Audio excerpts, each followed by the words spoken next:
Cardinal fans, welcome to this segment of Inside the Cardinal Playbook. And Coach, if you could, I would really put in a request that you win them all, because the Monday shows are a lot better when we're on a roll. We're 4-0 in the conference, won 3 in a row, and congratulations, seriously, to you and your staff. You know, I felt like going down to Raleigh. We've been down there, 3 times the last 4 years. I felt like a couple times we should have beat them in the past. Didn't get her done, but we got her done. And what I want you to start with, it's going to be easy for you this week. I know you're talking about throwing you a softball. It's going to be a great big old beach ball. Is that all 3 phases of the game played well, so I'm going to let you roll, Coach.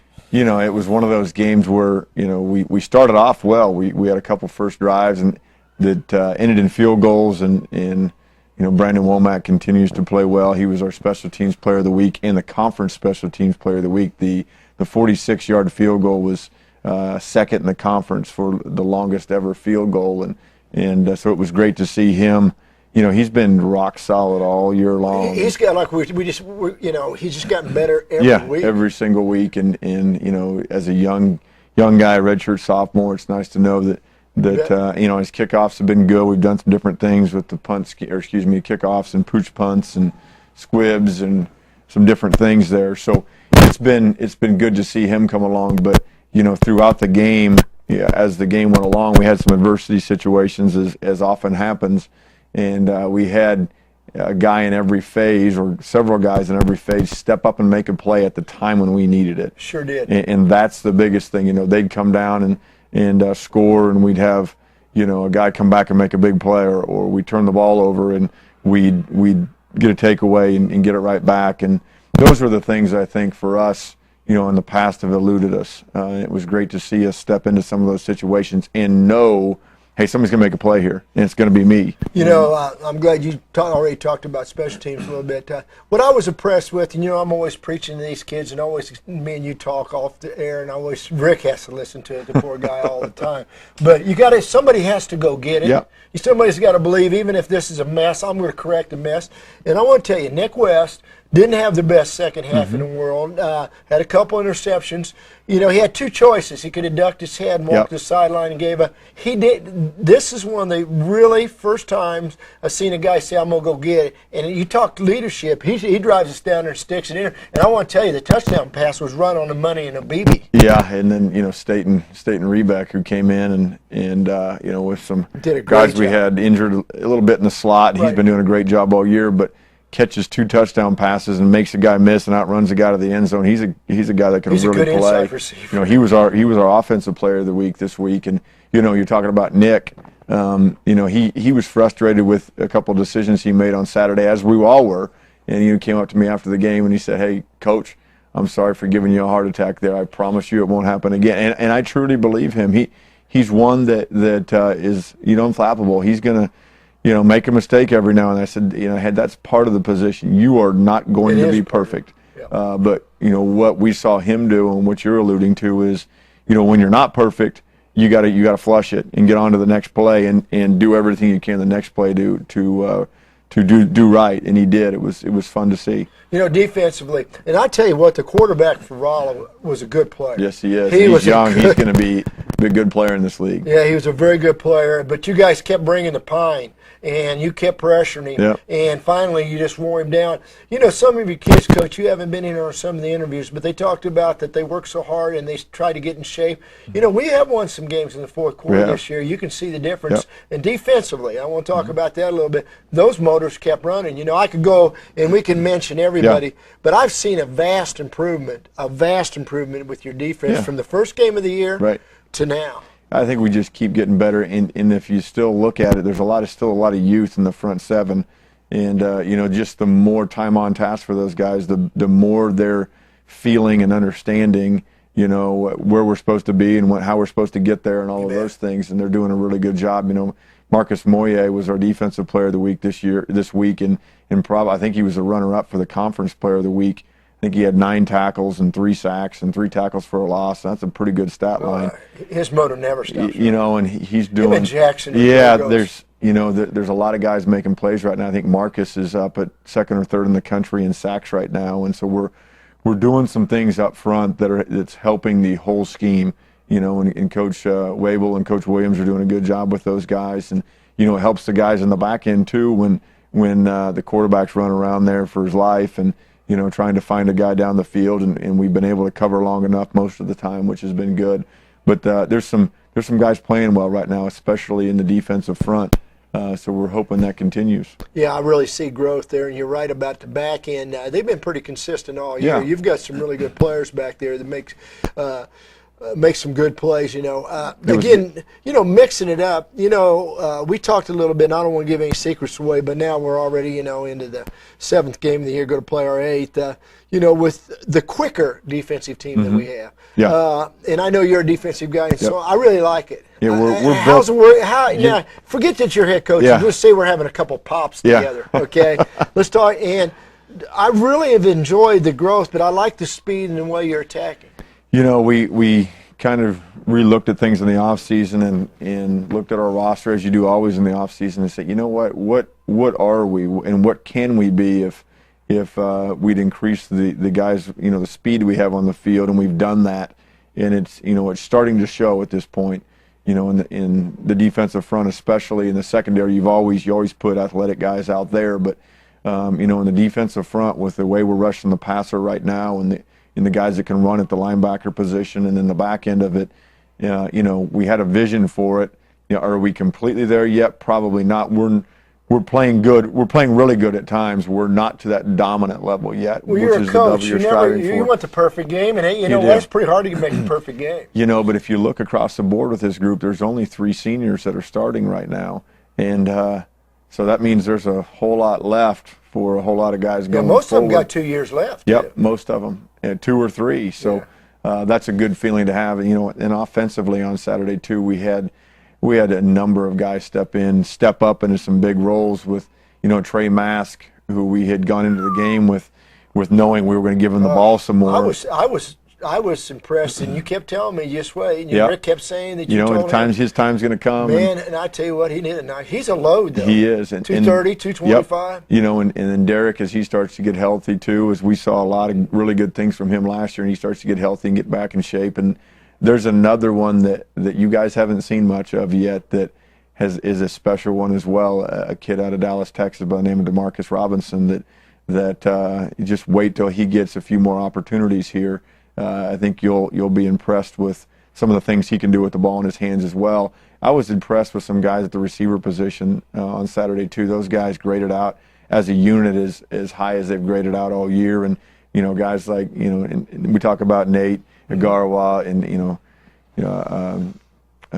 Trevay Jones and Quentin Reiser. Quentin probably graded as well as he had graded since he's been here on Saturday. So those things are all growth things that you see guys stepping in and playing with more confidence. And that defense we played on Saturday had 9 seniors starting. Oh, I know. And they could rush the passer. That David kid was a tough defensive end. He was. They could rush the passer, and I think we only gave up 2 sacks on the day, which is 2 more than we want to. But we're doing some good things up front too, and it's fun to see them come together right now. And they had a good time in the locker room after the game too. This was 2 homecomings in a row that they got to go in and kind of make their own. So that was fun as well. Well, we'll come back and talk with Coach later on the show. We've got a couple guests coming in, a couple players I know you like. So that'll end this section of Inside the Cardinal Playbook. Cardinal fans, welcome back to the second segment of Inside the Cardinal Playbook, and it's my honor to be sitting here with Marqus Moye, one of the best pass rushers in the GLVC. Matter of fact, #1 in the conference, #3 in the nation, or whatever accolades. But the first thing I want to talk about, the guy was basically, I think, recruited and played a little bit in the secondary. Now they got him playing defensive end and outside linebacker, depending on what fronts we're in and what we're doing. Come on, man, your motor never stops running, right? Never. I mean, just from high school and on, it was just like you just can't stop. You can't stop. You got to have the utmost effort. You got to, and it's not just for you. It's for your teammates, for your coaches, and it's also for the college. So it's like I just can't stop. Well, Marqus, my job is to do the color, so I criticize you guys a little bit, but I'm also positive when you guys. But I'm supposed to talk about the game, and some things are good or bad. Yeah. Now this is the old defensive coach in me, Marqus, and I really like you. I think you're a great defensive player. Thank you. But you coming so hard in that pass rush. Everybody in the conference from here on out, I mean, you guys are 4-0 and everybody's watching you. You're no longer the people nobody thinks about. You're the real deal. Well, guess who, if number one pass rusher, they're going to really put an emphasis, and you've got to be in the right place in the right time. Absolutely. You got to keep your outside shoulder free, come outside in. But they're going to be screening you, and they're going to be doing a lot of this stuff, maybe bringing it back your way. Yeah. They're going to chip you, some of those kind of things. How do you feel about that? How are you going to adjust your game to who you are now? Because it is a reality, and you're not talking about yourself. Yeah. It is a fact. This is what you're doing, and your defensive mates are doing the same thing. Well, first of all, I think I have to start setting up people more. With pass rush moves, because I've been using kind of the same move over and over again. So I got to start doing that, and also just getting in the film, studying what they do when they do have an elite pass rusher, and then kind of just talking with the coaches, seeing what the game plan is, what I can do here in certain situations to be very effective versus their techniques that they try to use to block me. So. Okay, one thing I want to talk about, and I told you before we got on the air, we're 4-0 in the conference. We're actually right, I mean, we're one of the teams that they have to beat in order to get there. And it's really hard, I think, because you guys have worked so hard to get to this point. But it's not a surprise to me. It's almost like the Kansas City Royals, the light came on and it's like, look out. Yep. Now what I think you have to watch out for, we play Quincy this week. They're scoring, and they weren't playing well early. But they're playing really well now and scoring a lot of points. What do you know about Quincy and how you feel about them going in this with us 4-0? Well, first of all, we have to stop the run. That's very crucial for our game. We've been doing it for the past couple weeks now, and we got to continue to stop the run. They have a good pair of running backs. 28, he's a really hard runner, very vertical runner. And then number 15, he's a fast one, so he's very elusive. So we have to kind of contain them, make sure that they don't get out and break long runs and stuff like that. And then we pretty much just have to be technical sound. Like, we have to use our technique. It's very important. Hit and lift, get off blocks. We have to do that in order to beat this team. Well, you and Eric Jackson right now, as far as sack masters, sometimes you're both lining up on the same side, sometimes you're on opposite sides. But I think you'll go. And we know about Eric too. He's a prime time pass rusher just like yourself. But I think really we've got, and I want you to talk about these guys, Flagel and Doss, and those guys inside of you. I think they're really playing great. Yeah. And they're just like me. Their motor never stops. They're always going every play, and the effort is just incredible. Seeing them when the ball's out the gate and they put their foot in the ground and just take off running as fast as they can and get in on the tackle. So their motor never stops, and also just technique, focusing again on technique. We have to improve a little bit in that area, but again, they're great players, great mindset. They're highly competitive, so they don't like losing. They don't like getting cut out of their gaps. So it's just like they're one-on-one with whoever, and they're like, bring it, let's go. They have that mentality, and just we have to really surround the ball and swarm. That's our motto. We got to swarm. So if we can continue to do that, with the players that we have and the talent that we have, we'll be fine. Yeah, I tell you what, you guys have done a great job, and I get to do this every week and get to watch you play and then do the coaches. So I've never met a bad person or a bad kid at Williamsville, and you're right in there with him. You're a great young man. Really like the way you're playing. Continue that motor. Keep it on go all the time for us, will you? Yes, sir. That ends this segment of Inside the Cardinal Playbook, and we'll be back with our third segment in just a second.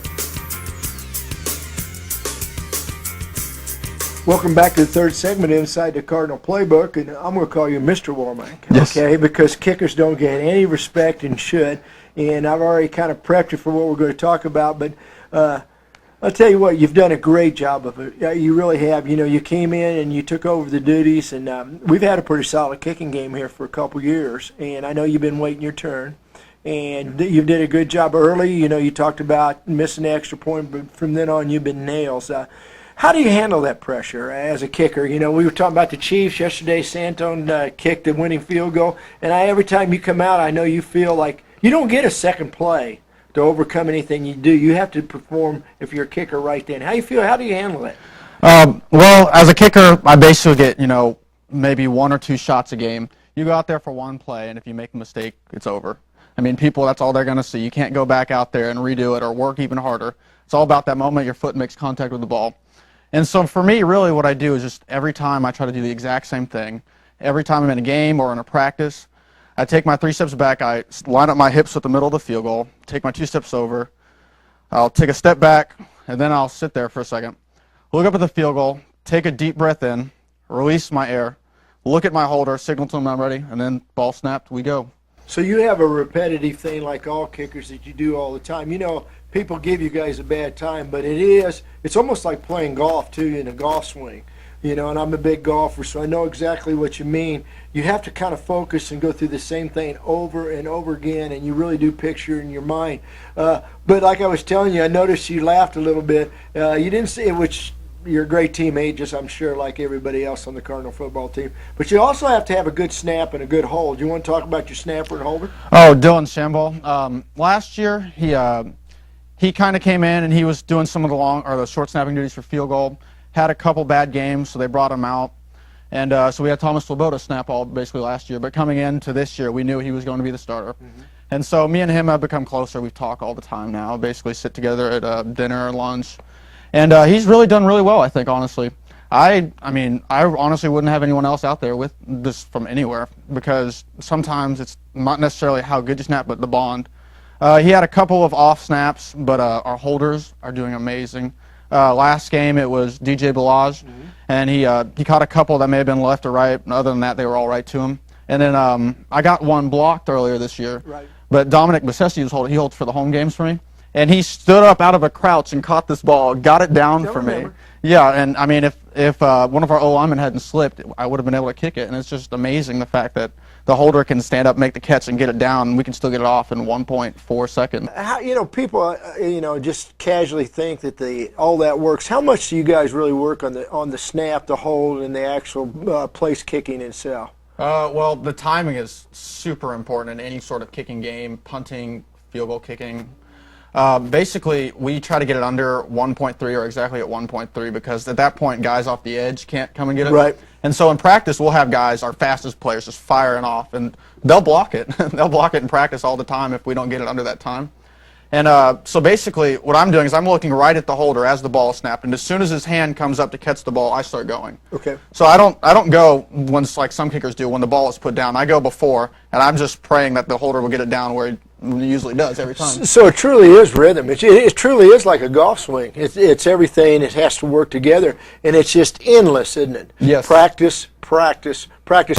Now, what do you do? Let's talk real quickly. I know we only have 5 minutes in your segment, but what do you basically do at practice? People would want to know. I mean, what's your practice like? Well, I get out probably about 30 minutes before everyone else. I go do my warm-up. I do the same warm-up routine every day to keep it. Imagine that. Yeah, I try to keep everything the same. Yes, as a kicker. And I'll usually warm up on some field goals on daily and kickoffs about once a week. I'll work on.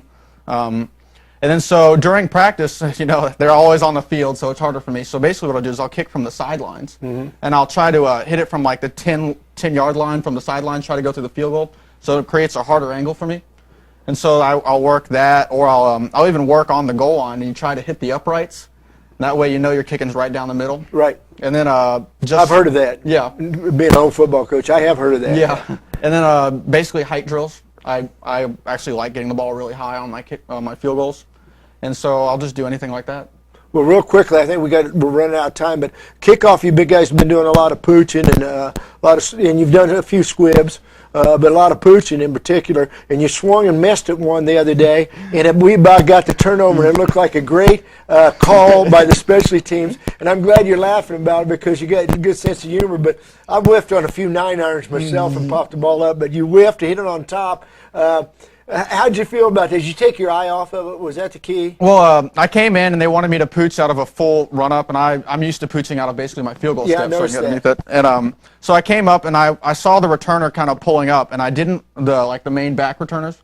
And so I didn't want to kick it to him because that would kind of defeat the purpose of a pooch. We don't you're want well coached, yeah. And you're an intelligent guy. Yeah, and so I was trying to take a little bit off, but I had never really done it before, so I basically just lifted it on accident. And after I kind of panicked a little bit because I kicked it way too high and way too short, but the guy turned around, missed it, and honestly, if I had known I was going to kick it like that, I may have gone and tried to get it myself because. Well, yeah, you had a real shot to get it. It could have been an excellent blooper. Yeah, that would have worked in our way. But I'm glad you had a good sense of humor about that because I knew you swung and missed. Yeah. It still got a piece of it. But yeah, again, you've done a great job. You really have. You've done a great job all season long. How do you feel being close this out? How do you feel being 4-0 going into the conference the last 4 games? You guys are the team to beat. I think we worked really hard in the last offseason, so much running, and it shows in the fourth quarter. We always come out on top, and we just keep working and working, and it's kind of earned for us, I believe, honestly. Well, good luck to you. You and I both know you'll be in key situations, and I will be very positive. Just know that you've got a supporter. But if you top one again, I'll have to laugh and give you a bad time. Okay? Yes, sir. Yes, sir. All right. Good luck to you. Thank you. Okay, that ends this segment of Inside the Cardinal Playbook.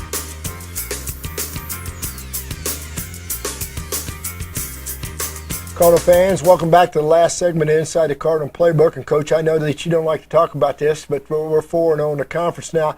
Before we get started, I've got to be the one to beat the band because you can't in your position. But, we go to Truman. It was their homecoming. Yeah. Obviously, we're playing them. They played us for a reason. Yeah.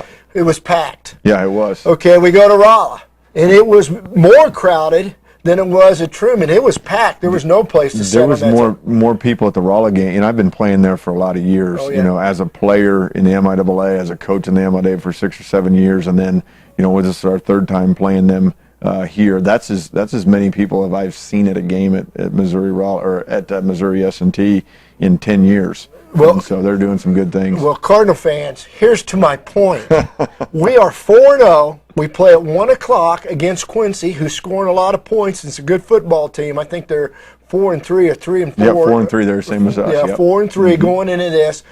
Let's try to get people out there. 1 o'clock start. Supposed to be nice. And 7, supposed to be a great day. I think. It's time. You guys have been waiting, and I've been doing this 7, 8 years, and I've listened to all the good and the bad. But we're playing well, and it's fun to watch us play. So it's time for the Cardinal fans to get out and support us at 1 o'clock.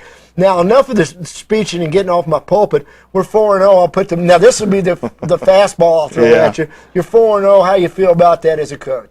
It's a good feeling. It's a good feeling. We're 4-0 right now in the conference and tied for the lead, I think, with University of Indianapolis. They had a tough game this weekend at Truman. Yeah. But we've got 4 more to go. So that's our focus right now. Is one at a time. You're playing for some respect things as you didn't get a whole lot in the preseason, what people thought of you, and you're starting to turn some heads a little bit. But what's all that mean if you don't win another game? Right. And so our goal is, Quincy comes in here at 1 o'clock on Saturday, and what's everything we can do between now and then to be ready to rise to that challenge.